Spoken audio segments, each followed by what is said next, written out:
I'm Elizabeth, a 65-year-old retired school administrator from Ohio. All my life, I've tried to be there for my family, especially my daughter Stephanie and her son Tyler.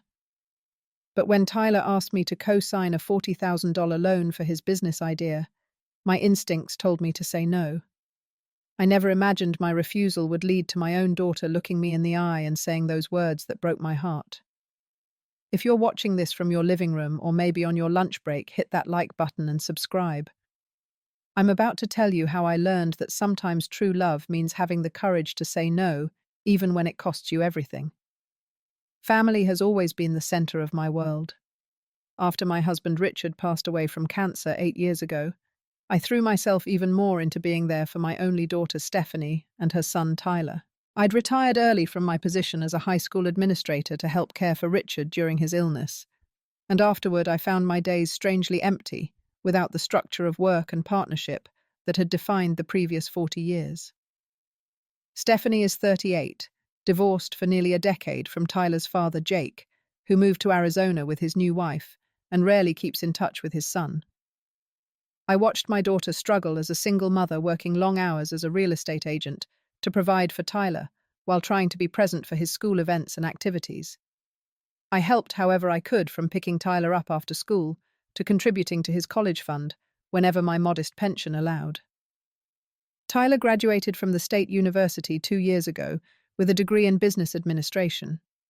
He's always been a bright, ambitious young man with big dreams, but also with a tendency to leap before looking. Throughout college, he jumped from one potential career path to another, from wanting to be a restaurant owner, to a tech entrepreneur, to a fitness guru.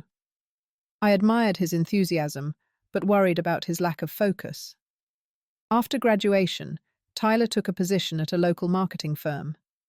The job seemed perfect for his outgoing personality and creative thinking, but within 6 months, he was already talking about how limiting it felt and how he was meant for something bigger. By his 1-year work anniversary, he had given his notice, determined to start his own business.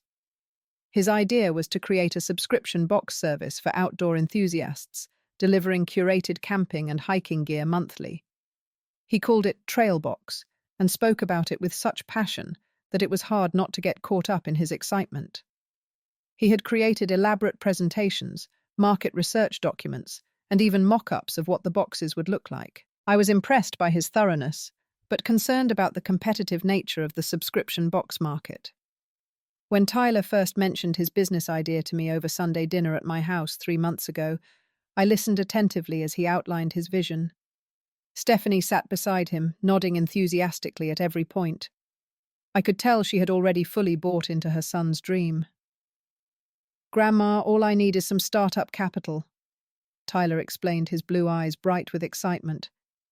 "I've got suppliers lined up, a web designer ready to go, and a marketing strategy that will target exactly the right customers." "It sounds like you've put a lot of thought into this," I said carefully. "What kind of investment are you looking at?" "About $40,000, he replied casually, as if asking for $40 instead. "It would cover inventory, website development, initial marketing, and give me a 6-month runway before I need to be profitable." I nearly choked on my roast chicken. "That's a significant amount, Tyler. Do you have savings set aside?" His enthusiasm dimmed slightly. "I have about 5,000 saved, but banks won't give me a business loan without more collateral or a co-signer, since I don't have much credit history." He glanced at his mother before continuing. "Mom would co-sign, but since her divorce from Dad affected her credit score, and with her commission-based income, the bank said they'd need an additional co-signer." And there it was, the real purpose of our dinner conversation. I saw Stephanie watching me expectantly, clearly having already agreed to this plan. "I'd pay you back every cent, Grandma," Tyler assured me. "The market research shows these boxes could generate 6 figures in the first year alone." I took a sip of water, gathering my thoughts. I'd seen enough business proposals during my years in school administration to recognize when projections were overly optimistic. "Market research can be very helpful, but it's not a guarantee," I said gently. "Have you considered starting smaller, perhaps with less inventory, and growing as you prove the concept?" "That's not how these businesses work, Grandma," Tyler said, a hint of frustration creeping into his voice. You need to make a splash right away, build a customer base quickly. Going in halfway would actually increase the risk of failure. Stephanie reached over and patted my hand. Mum, this is such a great opportunity for Tyler. He's so smart and has such a good head for business. He just needs someone to believe in him. I felt the weight of their expectations pressing down on me. I did believe in Tyler, but I also believed in careful planning and reasonable risks. Co-signing a $40,000 loan wasn't something I could agree to on the spot over Sunday dinner. I need some time to think about this, I said finally. It's a big commitment, and I'd like to look over your business plan in detail if that's all right. Tyler's face brightened. Of course I'll email you everything tonight. Take all the time you need. His confidence was unwavering, as if my agreement was a foregone conclusion once I saw his plans. After dinner, as Stephanie helped me with the dishes, she spoke in hushed tones. Mum, this means everything to Tyler. He's worked so hard on this plan, and you know how rough things were after Jake left. This could be his big break. I understood she wanted the best for her son. I wanted that too. But as I drove home that evening, a sense of unease settled over me. The enthusiasm they shared was genuine, but it reminded me of other excited ventures Tyler had pursued and abandoned over the years, from the guitar he had to have, but stopped playing after 3 months, to the expensive camera equipment that gathered dust after his brief photography phase in high school. The stakes were much higher now. If Trailbox failed, I would be legally responsible for a loan that represented a significant portion of my retirement savings. At 65, I couldn't easily recover from such a financial setback. And something else bothered me. Tyler hadn't mentioned getting a part-time job while launching his business to help cover his personal expenses. It seemed he was expecting to pay himself a salary from the loan funds. That night, I sat at my kitchen table reviewing the business plan Tyler had promptly emailed. The document was impressively professional-looking, with colourful graphs and confident projections. But as I dug into the details, my concerns grew. The market analysis seemed to focus only on the growth of subscription boxes, generally not on the specific outdoor gear niche. The projected revenues showed a steep upward curve, with little explanation of how those numbers would be achieved. Most troublingly, the section on potential risks and mitigation strategies was just a single paragraph long. I spent the next week doing my own research. I looked up statistics on small business failure rates, subscription box company success stories and failures, and the specific outdoor equipment market. The picture that emerged was far less rosy than Tyler's presentation suggested. Over 70% of subscription box companies failed within the first year, and the outdoor gear market was already saturated with established players. By the time Tyler and Stephanie came over the following Sunday, eager to hear my decision, I had made up my mind. I just didn't know how to tell them. So, what do you think, Grandma? Tyler asked eagerly, sitting across from me at my dining room table. Did you get a chance to look over everything? I had prepared for this conversation, rehearsing my words carefully, but seeing his hopeful expression made my carefully planned speech catch in my throat. Stephanie sat beside him, watching me with equal anticipation. They were so certain of my support that my refusal seemed unimaginable to them. I did review everything. I began slowly.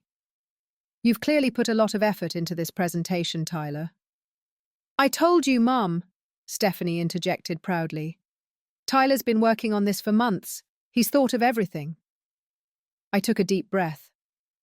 The presentation is impressive, but I have some serious concerns about the business model and the financial projections. Tyler's smile faltered slightly. What concerns?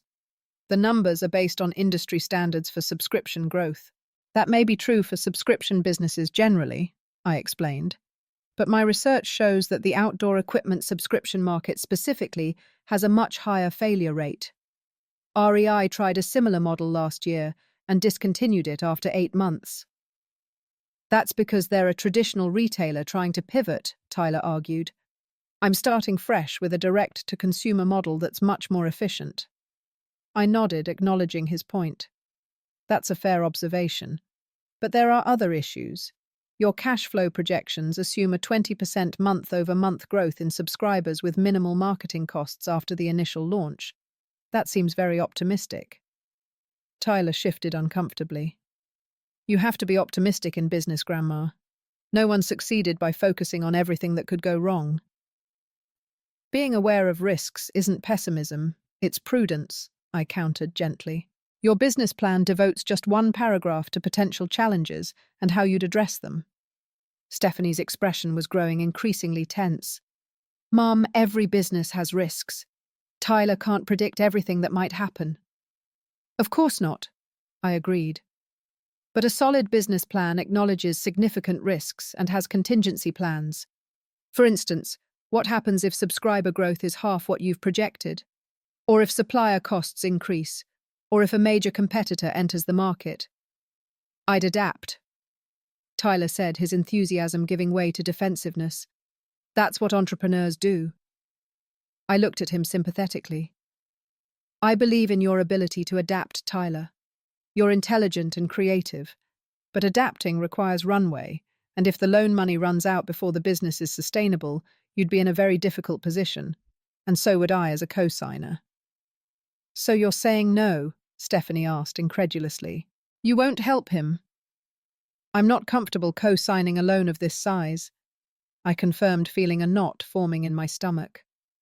But I'd be happy to help in other ways. I could contribute $5,000 as an investment, not a loan. Or I could help you look for angel investors who specialize in outdoor products. Tyler's face had closed off entirely. I don't need a small handout, Grandma. I need someone who believes in me enough to stand behind this business. I do believe in you, I insisted. But believing in you doesn't mean I think this particular business at this scale is the right first step. What about starting smaller, perhaps with an online store to test the products before committing to the subscription model? That's not how this works. Tyler's voice rose in frustration. You either go all in or you don't bother. A small online store would just waste time and resources. Stephanie placed a hand on her son's arm, then turned to me with disappointment etched across her face. I can't believe you're doing this, Mom. After all the times you've talked about supporting family and being there for each other. Her words stung. Supporting family doesn't always mean saying yes to everything, especially when I genuinely believe there are better approaches. You just don't understand modern business, Tyler said dismissively. Things move faster now. Opportunities don't wait while you test tiny versions of your idea. Some principles of good business haven't changed, I replied, trying to keep my voice even. Starting with manageable risks and growing based on proven success is still sound strategy. The tension in the room was palpable. Tyler stood abruptly. I need some air, he muttered, and walked out onto my back porch, closing the door firmly behind him. Stephanie and I sat in uncomfortable silence for a moment, before she spoke, her voice low and hurt. He really needed this, Mum. Do you know how hard it's been for him growing up without his father around, watching his friends get support from both parents while he only had me? I do know, I said softly. I was there, remember, helping with homework, attending his games when you had to work. I've always supported both of you. Then why stop now, she demanded, when he finally has a chance to build something of his own? Because I'm concerned this particular approach could leave him worse off than when he started, I explained. With debt, he can't repay a failed business and damaged credit that could follow him for years. That's not going to happen, Stephanie insisted. You're just being overly cautious because you've never been a risk taker. You and Dad always played it safe with your steady jobs and modest house. Her dismissal of the life her father and I had built, the security we had provided for her, felt like a slap. That playing it safe is what allowed us to help with your college tuition and to help with Tyler's expenses over the years. And now you're throwing that in our faces, she said bitterly, making it sound like we're ungrateful when all we're asking for is your signature. Not even your money, just your name on a form. My signature is my word, I said firmly. It's a promise that I'll pay if Tyler can't, and based on what I've seen, there's a significant chance that could happen. Stephanie stood up, her chair scraping loudly against the hardwood floor.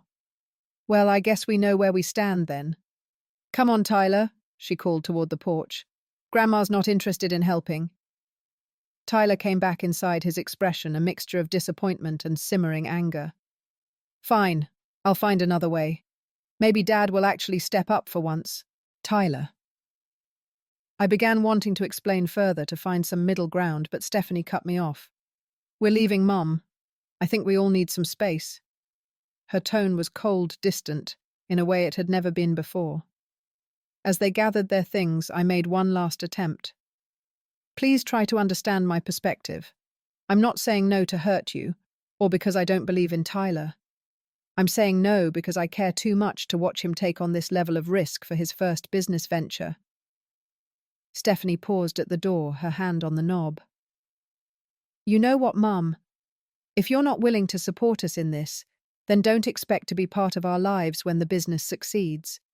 And don't expect to stay over for Christmas this year either. We'll be too busy with the launch.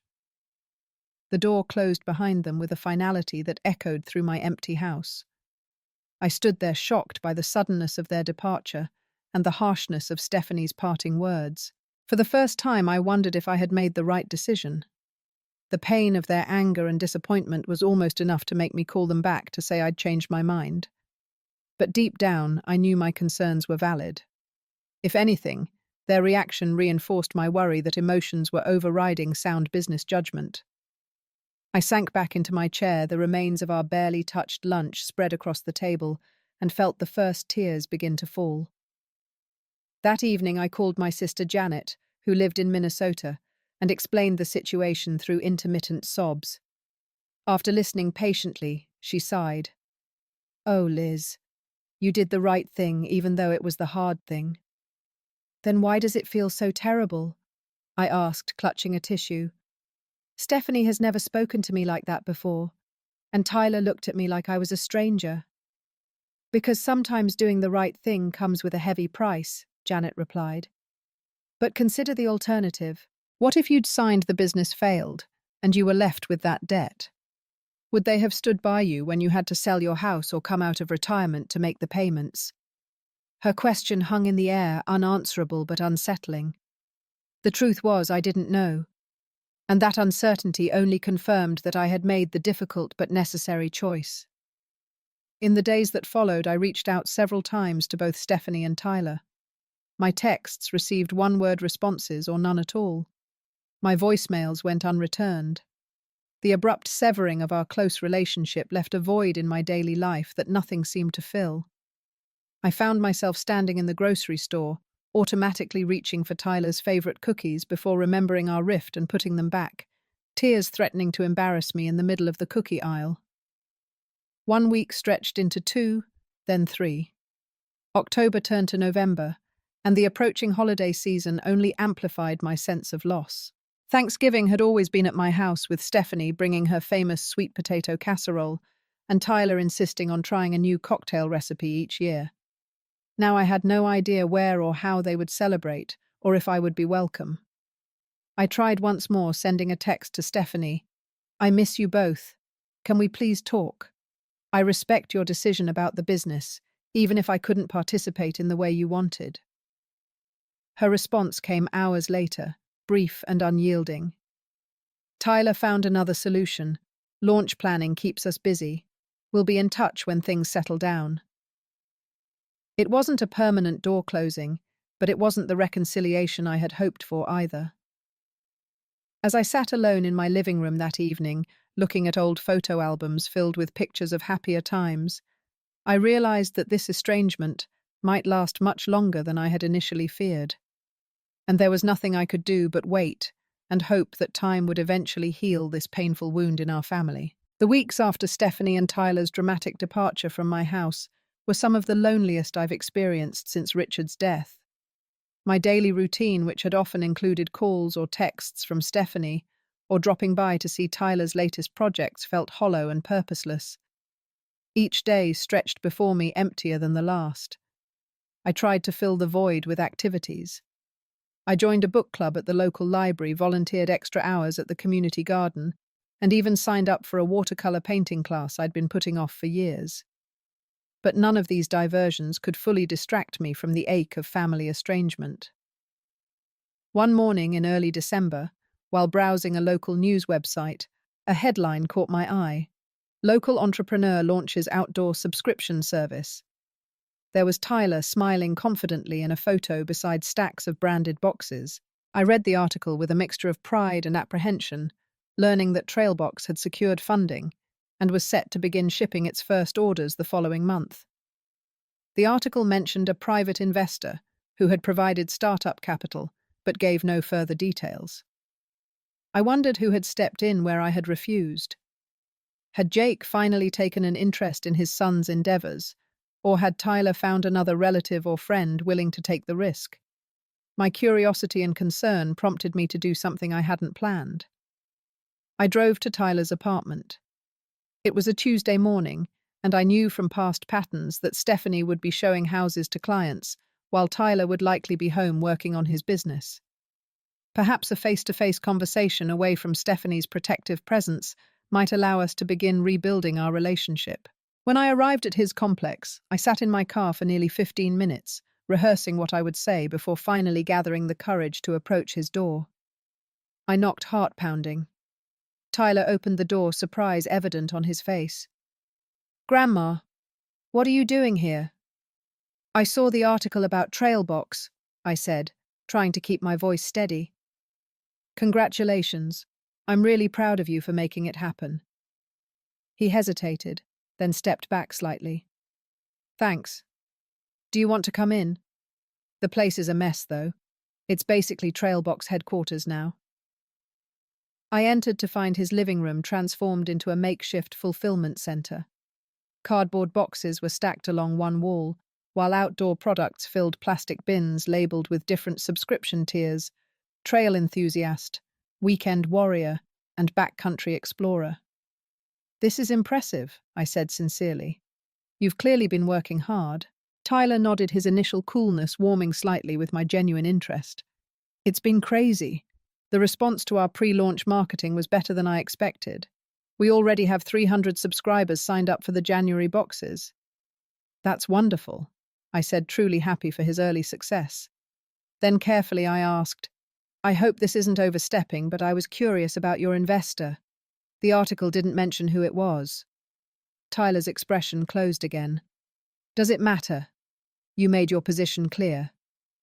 "I'm not asking to criticize," I assured him. "I just want to make sure you're working with someone trustworthy, someone who has your best interests at heart." He sighed, running a hand through his hair. "It's Uncle Paul."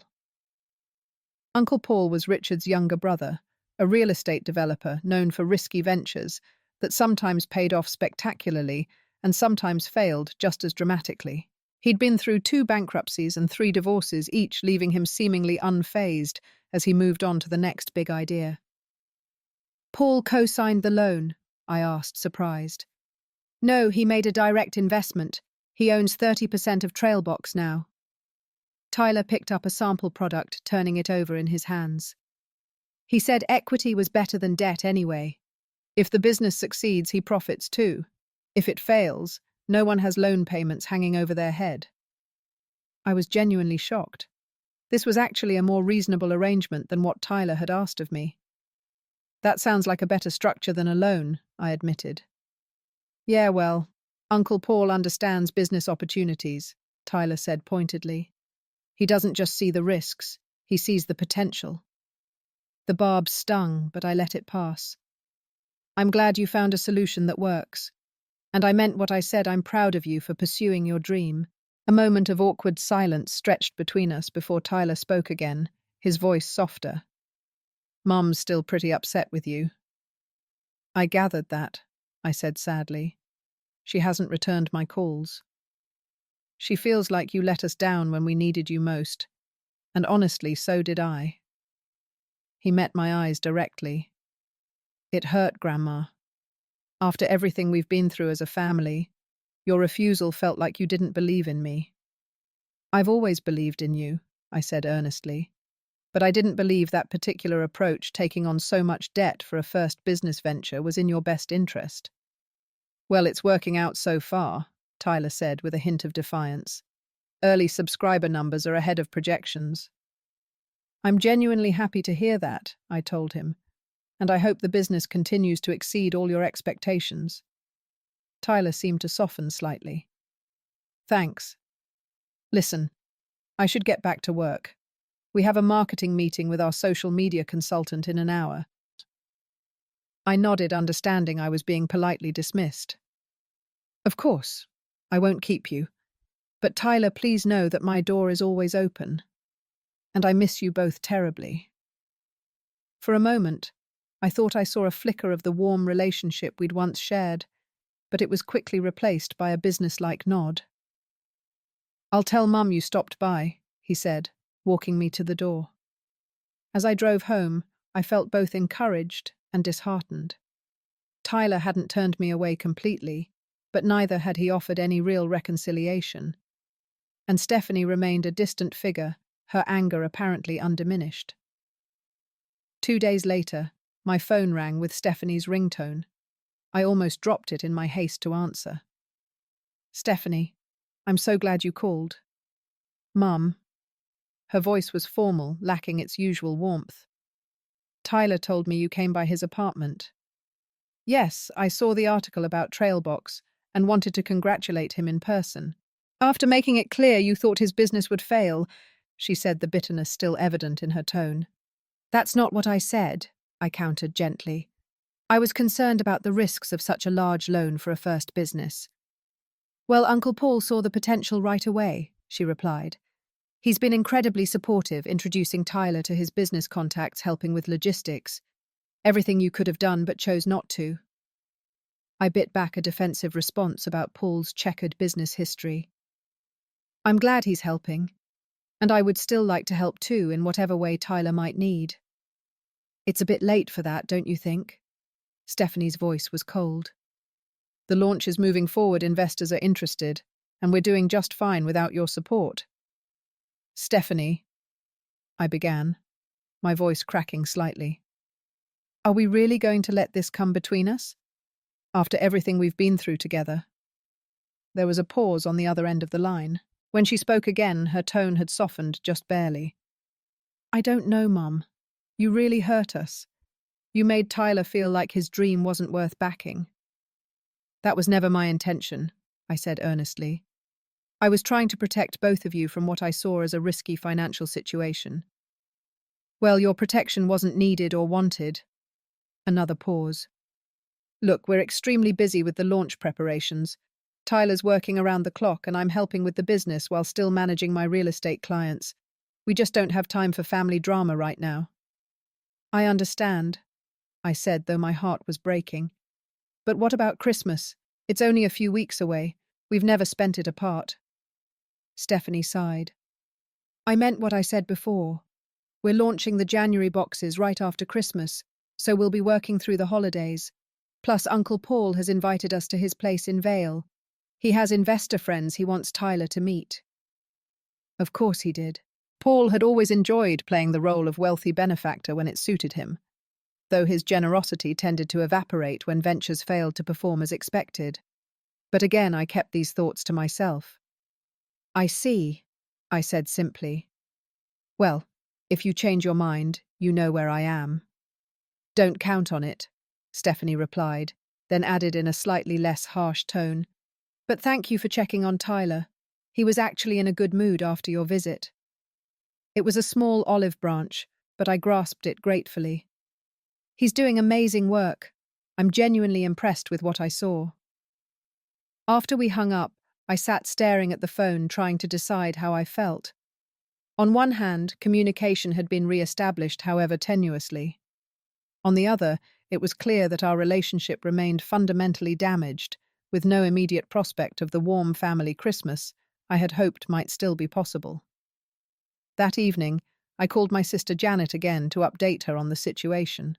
So Paul swooped in and played the hero, Janet remarked after I explained. That's so typical of him. Remember when he offered to pay for Stephanie's wedding and then backed out 3 weeks before? I try not to bring up those examples, I admitted. It wouldn't help the situation right now. No, but it might be worth keeping an eye on how Paul's involvement evolves, Janet suggested, especially if things don't go as smoothly as Tyler expects. Her words were prophetic, though I didn't realize it at the time. The next few weeks passed slowly. I sent Stephanie and Tyler a text wishing them well with launch preparations, but received only brief acknowledgements in return. I mailed Christmas gifts to both of them, unsure if they would be opened or appreciated. Christmas Day itself was a solitary affair. Janet invited me to Minnesota, but I declined, not wanting to be far from home in case Stephanie and Tyler changed their minds. Instead, I accepted a dinner invitation from my neighbor Martha, whose own children lived across the country. We shared a quiet meal, exchanged small gifts, and tried to maintain holiday cheer, despite our similar circumstances. As I returned home that evening to my dark, undecorated house, the contrast with previous festive family Christmases was almost unbearable. I allowed myself a good cry before reminding myself that this estrangement wasn't necessarily permanent. Relationships could heal with time and patience. Little did I know that events were already in motion that would bring that healing opportunity sooner than I expected, though in a way none of us could have anticipated. January arrived with bitter cold temperatures and the first shipment of Trailbox subscriptions. I followed the company's progress from afar, creating an anonymous Instagram account specifically to track their social media presence. The launch appeared successful, with posts showing happy customers unboxing their first deliveries, and Tyler appearing on a local morning show to promote the concept. I felt genuine pride seeing his confident television appearance explaining the inspiration behind Trailbox and demonstrating some of the products included in that month's offerings. This was quickly followed by sadness that I wasn't able to share in his success directly to call and congratulate him or hear the behind-the-scenes stories. In mid-January, I ran into Marjorie Williams at the grocery store, a mutual friend of Stephanie's and mine, who worked at the same real estate agency. After exchanging pleasantries, she mentioned seeing Stephanie at work. "She's been looking a bit stressed lately," Marjorie commented. "I gather Tyler's business is keeping them both extremely busy." "Yes, I believe so," I replied carefully, not wanting to reveal our estrangement. Marjorie nodded. She mentioned some supply chain issues they're dealing with.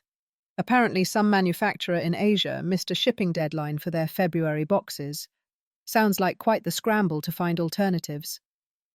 This was news to me. The Trailbox social media hadn't mentioned any problems, continuing to project nothing but success and enthusiasm. I thanked Marjorie for the update and finished my shopping, turning this new information over in my mind. Supply chain issues were common in retail businesses, especially those relying on international manufacturers. It wasn't necessarily a sign of deeper problems, but it did highlight one of the risks I had been concerned about when reviewing Tyler's business plan. His contingency planning for supplier disruptions had been minimal at best. I debated whether to reach out and offer support, but decided against it. My help hadn't been wanted before, and inserting myself now might only create more tension.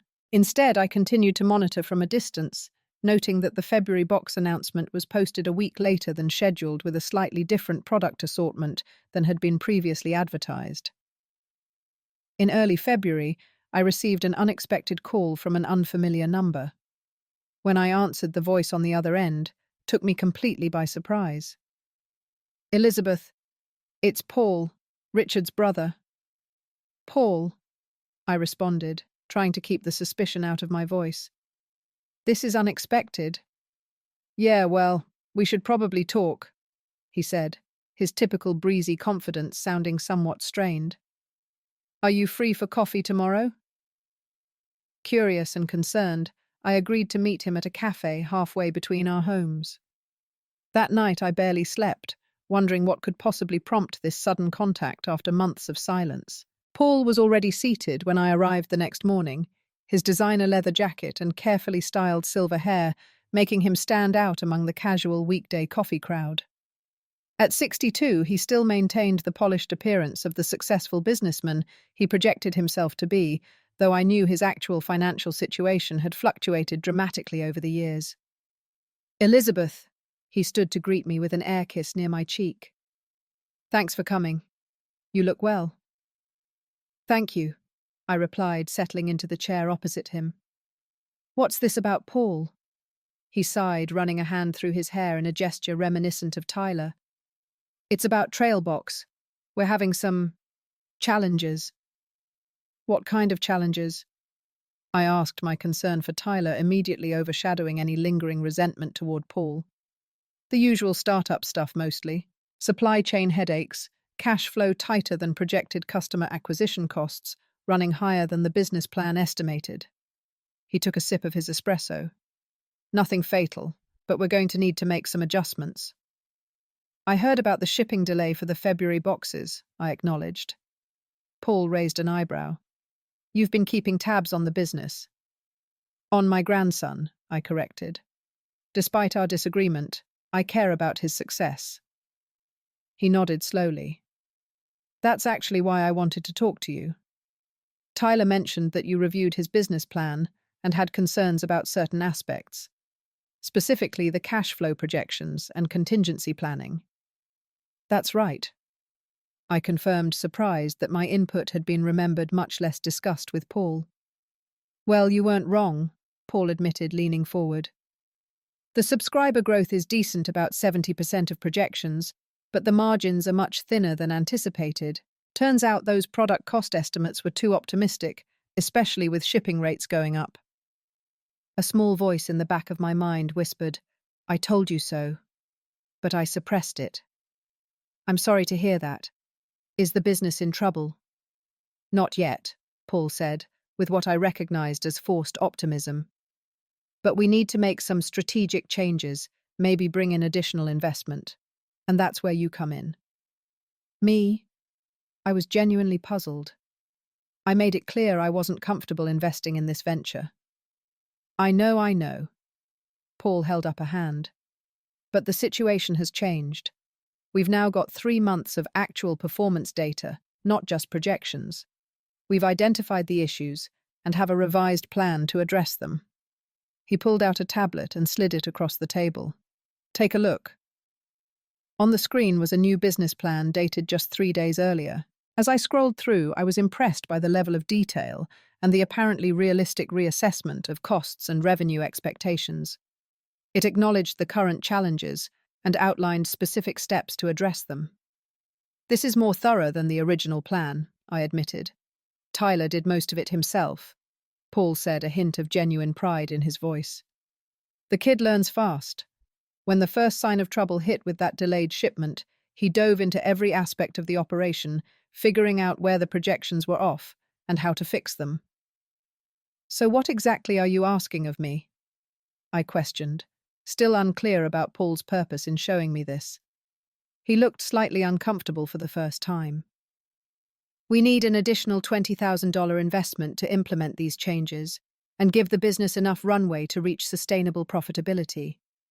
I've put in as much as I can right now, with some other projects tying up my capital. There it was. And you want me to provide this investment, I stated flatly. Tyler doesn't know I'm talking to you, Paul added quickly. This was my idea. But yes, that's what I'm suggesting. You could take an equity stake like I did, 10% of the company for $20,000. I sat back, studying Paul's expression. Why come to me now? After all this time? Paul's usual smooth demeanor faltered slightly. Because you were right, okay. Some of your concerns were valid.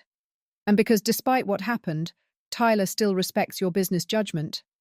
He's mentioned several times that you spotted issues in his original plan that even I missed. This revelation surprised me.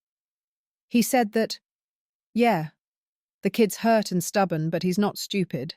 He knows you were looking out for him, even if he didn't want to hear it at the time. I considered Paul's words carefully. And Stephanie, how does she feel?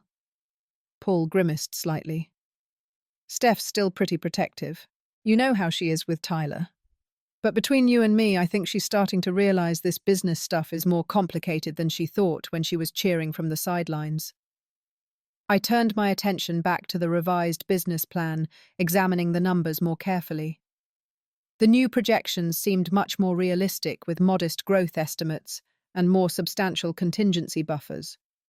Most importantly, there was a clear path to profitability that didn't rely on explosive subscriber growth or best-case scenarios.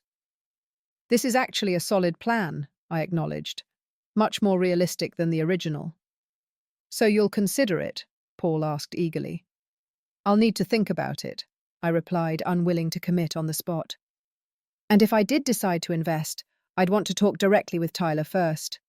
This has to be his decision too, not something you've arranged behind his back. Paul nodded. Fair enough. Just don't take too long. We need to implement these changes before the April boxes go into production. As we parted ways, I felt conflicted.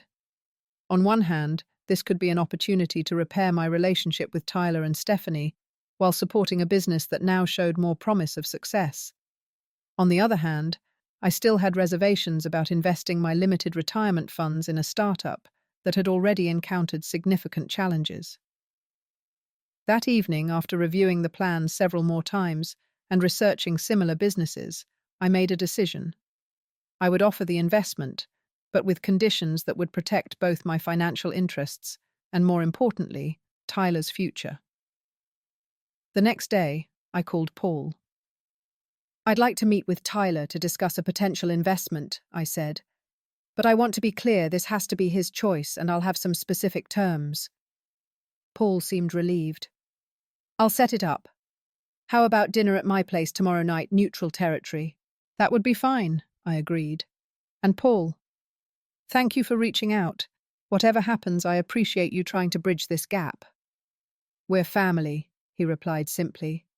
Dysfunctional as hell sometimes, but still family. The next evening I arrived at Paul's downtown condominium with nervous anticipation. When the door opened, Tyler stood there looking equally uncertain. Grandma, he greeted me with a formal nod. Tyler, it's good to see you. I resisted the urge to hug him, sensing he wasn't ready for that. Paul ushered us into his stylishly minimalist living room, where Stephanie sat perched on the edge of an angular sofa, her posture rigid with tension. Her eyes met mine briefly before flicking away. Stephanie, I said softly, I've missed you. She gave a tight nod but didn't respond. Paul quickly intervened, offering drinks and suggesting we move to the dining table where he had arranged for a catered meal. Dinner began with uncomfortable small talk about the unusually cold winter and Paul's recent trip to Arizona. Finally, as the main course was served, Paul addressed the elephant in the room. So we're all here because Trailbox is at a crucial junction, he began. The business has shown promise, but needs additional investment to implement the strategic changes Tyler has identified. Tyler glanced at me. Uncle Paul says you reviewed our revised business plan. I did. I confirmed. It's impressive, Tyler. You've addressed many of the concerns I had with the original plan, and your analysis of the current challenges is very thorough. A hint of pride crossed his face before he suppressed it. We've had some bumps, but nothing we can't overcome with the right approach. And you think I'm part of that right approach now? I asked gently. After being so wrong before. Tyler shifted uncomfortably. You weren't entirely wrong, he admitted reluctantly. Some of your concerns did materialize. The subscription growth is strong, but not as explosive as I projected, and the margins are tighter than I anticipated. Stephanie finally spoke up. What Tyler isn't saying is that he's been working 18-hour days trying to keep everything on track. The stress is taking a toll. There was a protective fierceness in her voice, but also a weariness that hadn't been there before. I can imagine, I said sympathetically. Starting a business is incredibly demanding, even when everything goes according to plan. Which it rarely does, Paul added. Every successful business I've been involved with has had to pivot at least once in the early stages. I turned to Tyler. I've reviewed your revised plan, and I'm prepared to make an investment, but I'd like to discuss some specific terms that I think would benefit everyone. Tyler's eyebrows rose in surprise. You're willing to invest now? What changed? Several things, I explained. First, you now have actual performance data, not just projections. Second, you've demonstrated the ability to identify problems and develop thoughtful solutions. And third, The revised plan is simply more realistic and robust than the original. Stephanie's expression remained skeptical. And what are these specific terms you mentioned? I outlined my proposal, a $20,000 investment for 10% equity with quarterly business reviews, where I would provide feedback but not have operational control. Additionally, I suggested that both Tyler and Paul take modest salaries until the business reached specific profitability milestones, reinvesting the rest back into growth. That's actually quite reasonable, Paul acknowledged, looking surprised. Tyler considered the terms carefully. The salary cap is fair. We need to extend our runway as much as possible. And the quarterly reviews? I asked, watching his reaction. He hesitated. To be honest, having another perspective might have helped us avoid some of the issues we've encountered. So yes, that makes sense too. Stephanie had remained silent during this exchange, her expression unreadable. Finally, she spoke. You were right, Mum. All three of us turned to look at her in surprise. About the loan, she clarified. It would have been a disaster. If we'd taken on that debt and then hit these same issues, we'd be in real trouble now. She met my eyes directly for the first time that evening. I was so focused on supporting Tyler's dream that I didn't stop to consider whether that particular approach was actually in his best interest. Her words, so similar to what I had tried to express months ago, left me momentarily speechless. Tyler reached over and squeezed his mother's hand. We both got caught up in the excitement, he admitted. Grandma, I owe you an apology. I took your concerns as a lack of faith in me when you were actually trying to protect me. I could have expressed those concerns more supportively, I acknowledged. And I'm sorry for that. Paul looked between the three of us with satisfaction. So we have a deal. Tyler extended his hand to me. We have a deal, Grandma. Welcome to Trailbox. As we shook hands, I felt the first real thawing in our frozen relationship. It wasn't a complete reconciliation yet, but it was a beginning. After dinner, as we prepared to leave, Stephanie approached me somewhat hesitantly. Mum, I said some harsh things, especially about Christmas. I was angry, but that's no excuse. It's okay, I assured her, though the memory of those words still stung. We all say things we don't mean when emotions are running high. Still, I'm sorry, she said, and then surprised me with a brief but genuine hug. Maybe we could have dinner next weekend, just the three of us. I'd like that very much, I replied, my heart lifting with hope that our family might be finding its way back together after all. As I drove home that night, I reflected on the strange journey of the past few months. What had begun as a painful family rift over a business loan had evolved into something entirely different. An investment opportunity, yes, but more importantly, a second chance at the relationships I cherished most in this world. There were still wounds to heal and trust to rebuild, but we had taken the first crucial steps toward reconciliation.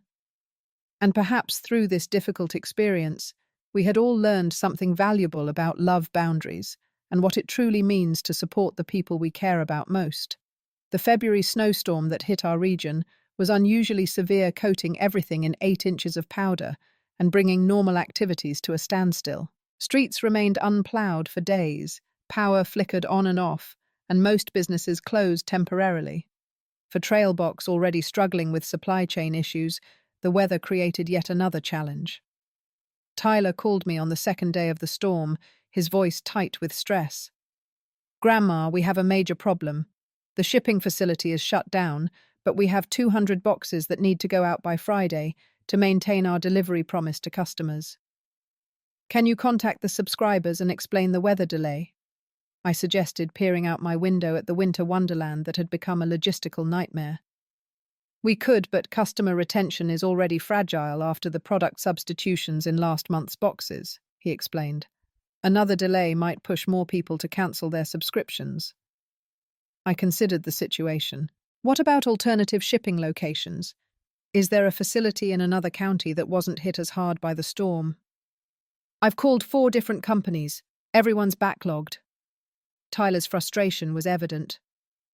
Uncle Paul suggested renting a U-Haul and driving the boxes to Cincinnati ourselves, but the highways are barely passable. An idea occurred to me. What about my garage? It's not huge, but it could accommodate that many boxes. We could set up a temporary packing station and coordinate local drivers once the main road's clear. You'd do that? Tyler sounded surprised. Of course I would. We're in this together now, remember? I tried to keep my tone light, not wanting to make too much of this gesture. Later that afternoon, once the snowplows had made their first pass through major streets, a small convoy arrived at my house, Tyler driving his SUV packed with inventory, followed by Stephanie in her car with additional supplies, and two of Tyler's friends who had been helping with the business operations. We transformed my garage into an impromptu fulfillment center, setting up folding tables along the walls and organizing products in the same methodical system I had seen at Tyler's apartment months earlier. The furnace was moved into the space to provide heat, and extension cords ran from the house to power the label printers and laptops needed to track inventory.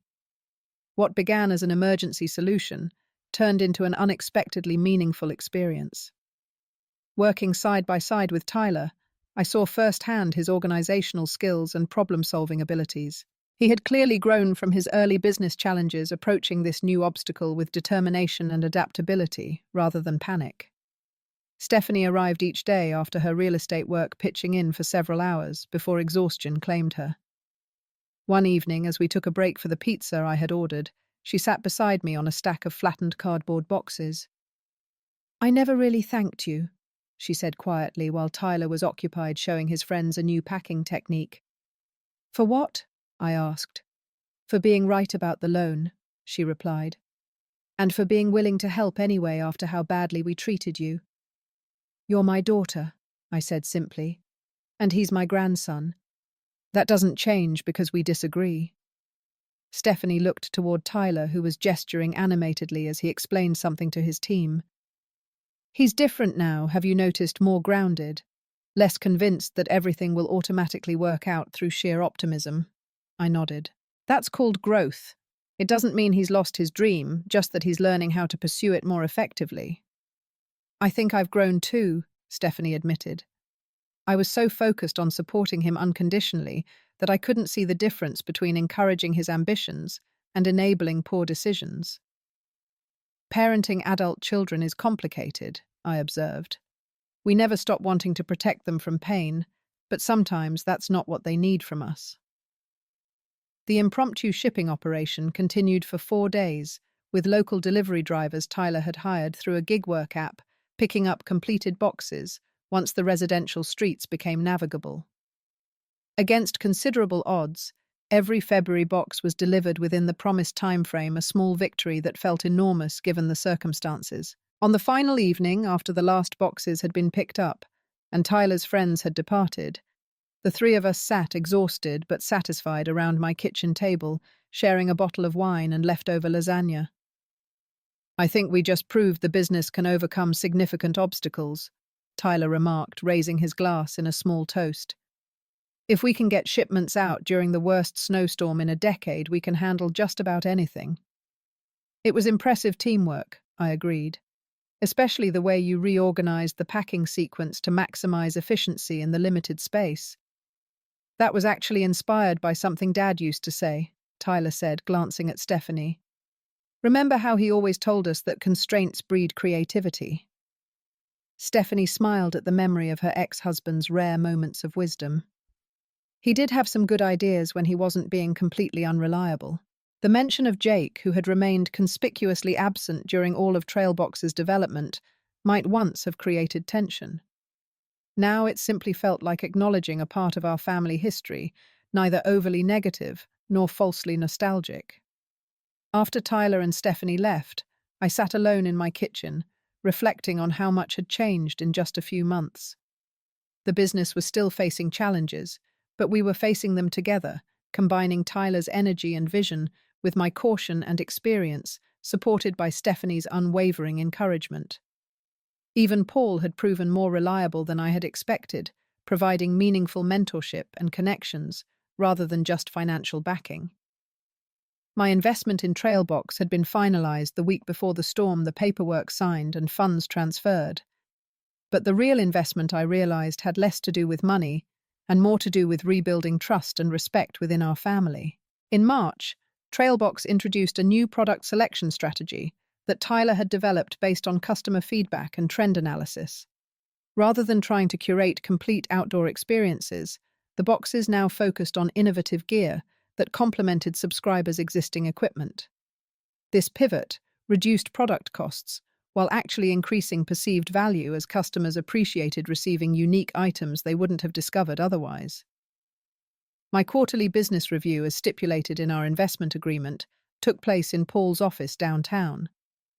Tyler presented detailed performance metrics, acknowledged continuing challenges, and outlined solutions already being implemented. Gone was the defensive young man who had bristled at my initial concerns. In his place stood a thoughtful entrepreneur who understood that identifying problems was the first step to solving them. Subscription retention is up 12% since the product strategy shift, he reported, and customer acquisition costs have decreased by nearly 20% through the referral program we launched last month. These are encouraging trends, I noted, genuinely impressed by the progress. How are the margins looking on the new product mix? Better but still tighter than we'd like, Tyler acknowledged. We're negotiating with 2 new suppliers that should help with that next quarter. Paul, who had been quietly observing our exchange, finally spoke up. Elizabeth, I'd have to say your involvement has been more valuable than I anticipated. Tyler's implementation of your feedback has significantly improved our trajectory. It's all Tyler, I insisted. I'm just asking questions and offering perspective. He's the one doing the hard work of building this business. After the meeting, Tyler and I walked to a nearby cafe, continuing our discussion in a more informal setting. As we settled with our coffees, he surprised me with a question. Do you think Dad would have been proud of what I'm building? The mention of Richard caught me off guard. Tyler had rarely spoken of his grandfather since his passing. Absolutely, I said without hesitation. Not just of the business, but of how you're handling the challenges. He always said character reveals itself most clearly when things are difficult. Tyler nodded thoughtfully.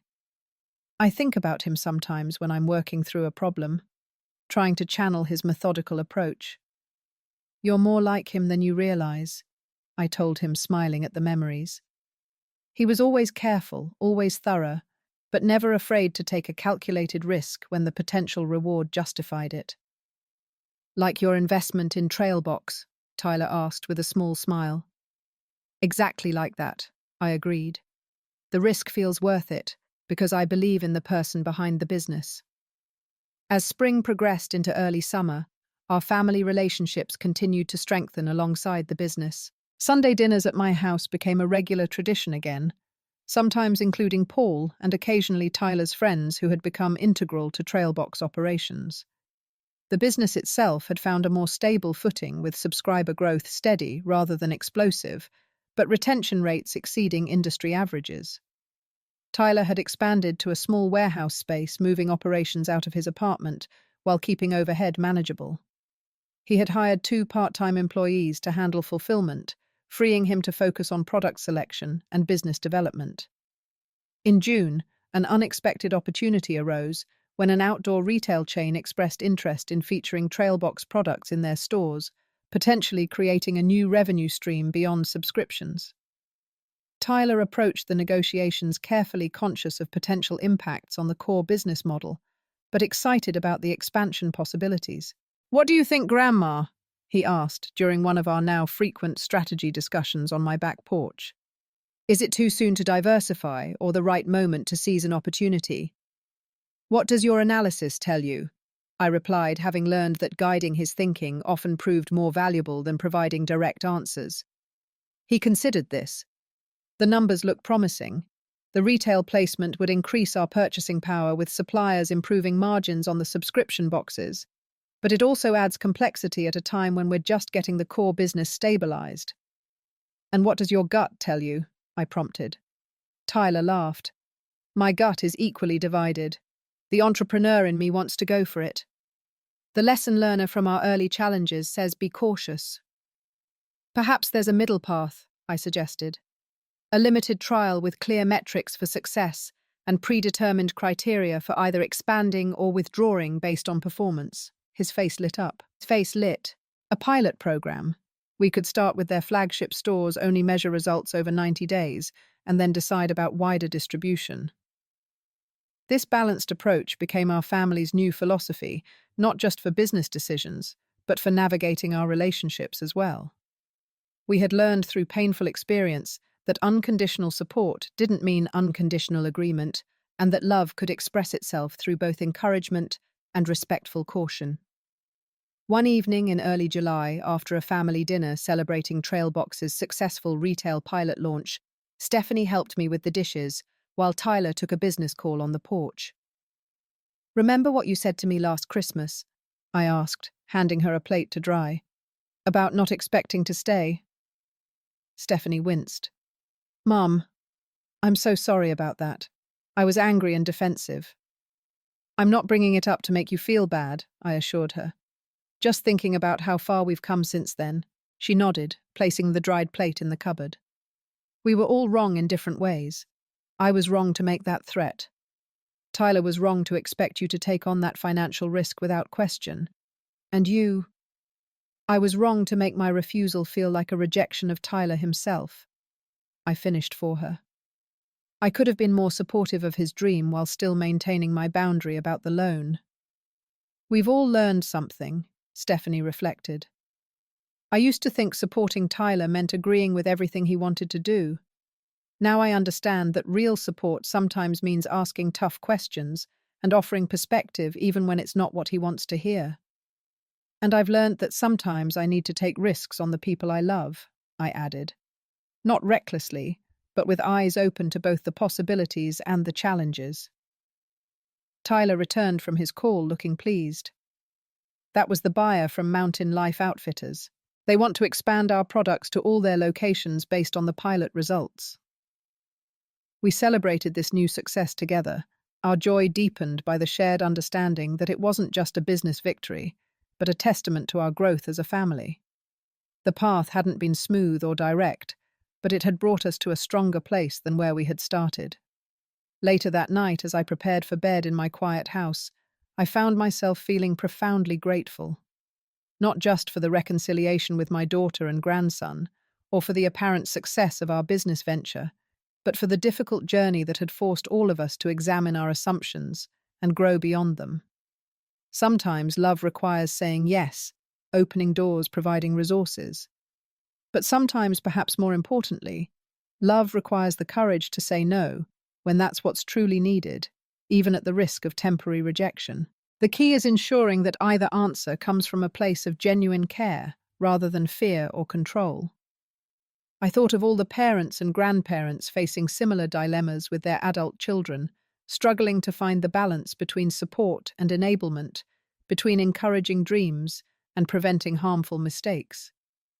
There are no perfect answers, I realized, only the ongoing commitment to act from love while respecting both our own boundaries and their autonomy. My refusal to co-sign that loan had cost me dearly in the short term. But in the long run, it had created space for something more valuable, to emerge a more mature relationship with Tyler, a more honest connection with Stephanie, and a family business built on realistic expectations and mutual respect, rather than blind optimism. As I drifted towards sleep, I found myself looking forward to Sunday dinner, to Tyler's latest business updates, to Stephanie's stories about her real estate clients, to the ordinary miracle of family connection that I had once feared was lost forever. Sometimes the most precious things in our lives must be temporarily broken before they can be rebuilt stronger and wiser than before. Summer turned to fall, and Trailbox continued its steady growth under Tyler's increasingly confident leadership. The retail partnerships had expanded to 8 outdoor specialty chains across the Midwest, and subscription numbers showed consistent month-over-month increases. While still not the explosive success Tyler had initially envisioned, the business had found a sustainable model that generated modest profits while building a loyal customer base. My role had evolved from formal investor to trusted advisor. Tyler sought my input on major decisions but handled day-to-day operations independently. Our quarterly reviews had become more collaborative strategy sessions with Tyler, often presenting several well-researched options rather than seeking approval for a predetermined course of action. The business had also begun to shape Tyler in ways that extended beyond entrepreneurial skills. I noticed a new patience in him, a willingness to consider long-term consequences rather than pursuing immediate gratification. He had developed deeper relationships with his small team, learning to delegate responsibilities while maintaining overall vision for the company. In September, Tyler surprised me by asking if I would accompany him to an outdoor industry trade show in Denver. The original investors should represent the company together, he explained. Plus, there are some potential partners I'd like you to help me evaluate. The trip proved to be a turning point for both Trailbox and our relationship. The business received unexpected attention from several larger outdoor brands interested in exclusive distribution arrangements. More meaningful to me, however, were the quiet conversations Tyler and I shared over dinners after long days at the convention center. "I never properly thanked you," Tyler said one evening, as we sat in a restaurant overlooking the Denver skyline. "For the investment, you've thanked me several times," I reminded him. "Not for the money," he clarified. "For saying no to the loan. If you had co-signed and the business had struggled like it did those first few months, I would have put your financial security at risk, and I wouldn't have learned the lessons that made Trailbox stronger." His maturity in that moment nearly brought me to tears. "Those were difficult weeks when you and your mother were so angry with me." "I wasn't just angry," Tyler admitted. "I was hurt and embarrassed. I'd convinced myself that Trailbox would be an immediate success, and your caution felt like a vote of no confidence. It was easier to be angry than to consider that you might be right. And your mother was protecting you as she always has," I added. Tyler nodded. "Mum and I have talked about that too. She's realized that sometimes her protection wasn't actually helpful, like when she shielded me from the consequences of quitting things as a kid." This insight into their private conversations touched me deeply. Stephanie and I had rebuilt our relationship, but I hadn't been fully aware of the parallel growth occurring between her and Tyler.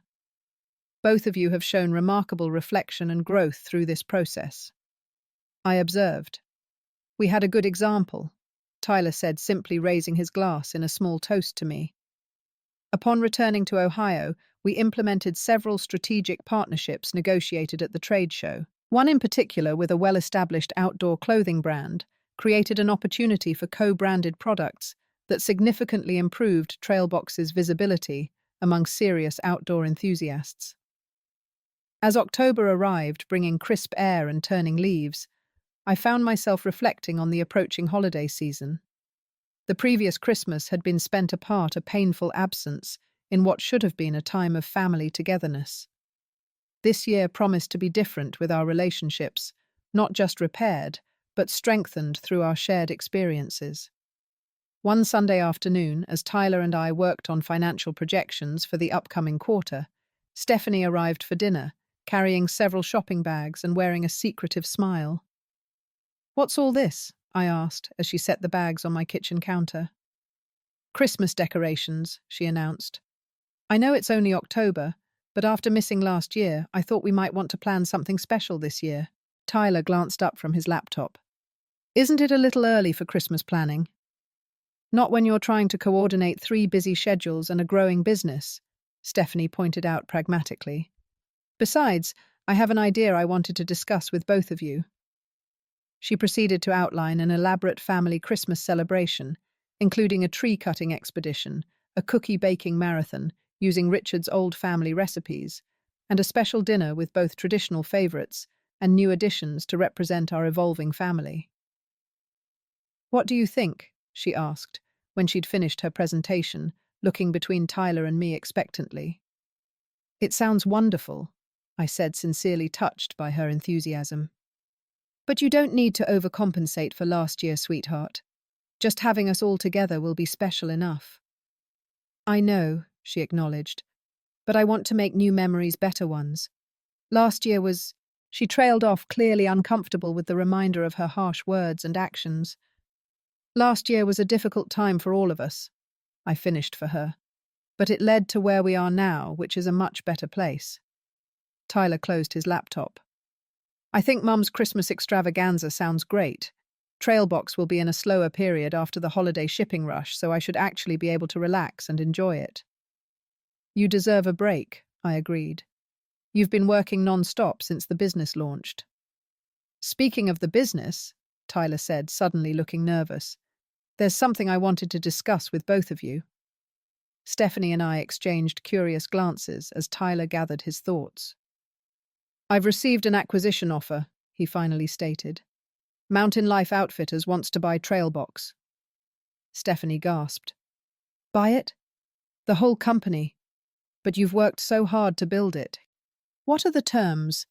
I asked more practically, though equally surprised by this development. Tyler outlined the offer, which included a substantial upfront payment and potential performance bonuses if certain growth metrics were achieved under the new ownership. He would remain with the company for at least 2 years as part of the transition, with options to either continue in a senior role or move on after that period. It's a generous offer, he concluded, more than fair based on our current valuation and growth trajectory. But is it what you want? Stephanie asked, concern evident in her voice. You've always talked about building something of your own, being your own boss. Tyler considered this.